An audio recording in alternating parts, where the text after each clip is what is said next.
بسم اللہ الرحمن الرحیم دوستوں، میں ہوں سید اجاز گیلانی۔ یہ اس وقت امریکہ سے کینیڈا میں داخل ہونے کے لیے ٹریول ہو رہا ہے۔ یہ دیکھیں سامنے کینیڈا نظر آ رہا ہے، دائیں بھی امریکہ کی زمین ہے اور بائیں طرف کینیڈا کا علاقہ ہے۔ تو یہ دیکھیں، یہ چیک پوسٹ ہے، ایک انٹری پوائنٹ ہے کینیڈا کا۔ میرے سامنے ایک گاڑی کھڑی ہوئی ہے، اس کو جو بارڈر آفیشیل ہے وہ چیک کر رہا ہے، اور یہ سٹاپ سائن پہ مجھے رکنا پڑے گا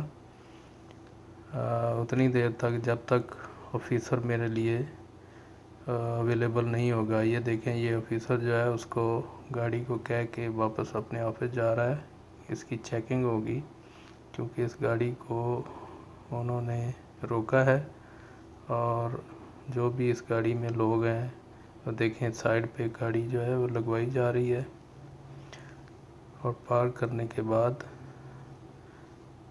جو بھی انہیں ہدایات دی گئی ہیں، اور میں اتنی دیر انتظار یہاں کروں گا۔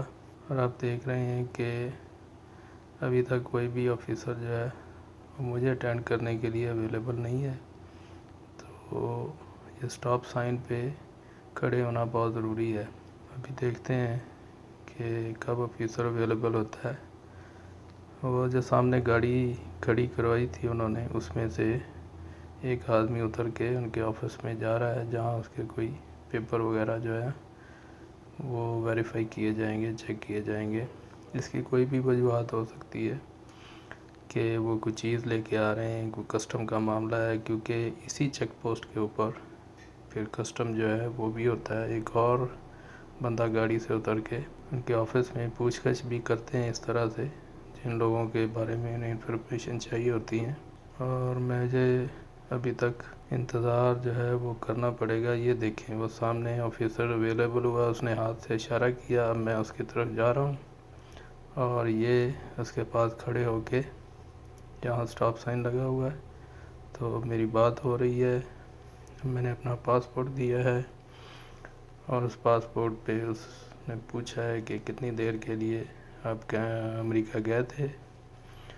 وہ بتانا پڑتا ہے وہ ٹائم، آپ آگے پیچھے بھی کر سکتے ہیں، 2-4 گھنٹے یا اس طرح سے۔ تو ساتھ ہی چیکنگ کے بعد اب مجھے اس نے آل سیٹ کہہ کے جانے دیا۔ اب یہ کینیڈا کے اندر آ گئے ہیں، اور یہ سارا جو یہ روڈ ہے یہ اب کینیڈا میں ٹریول ہو رہا ہے، دائیں بائیں کینیڈا کی زمین ہے، اور اس طرح کینیڈا میں داخل ہو گئے ہم امریکہ سے۔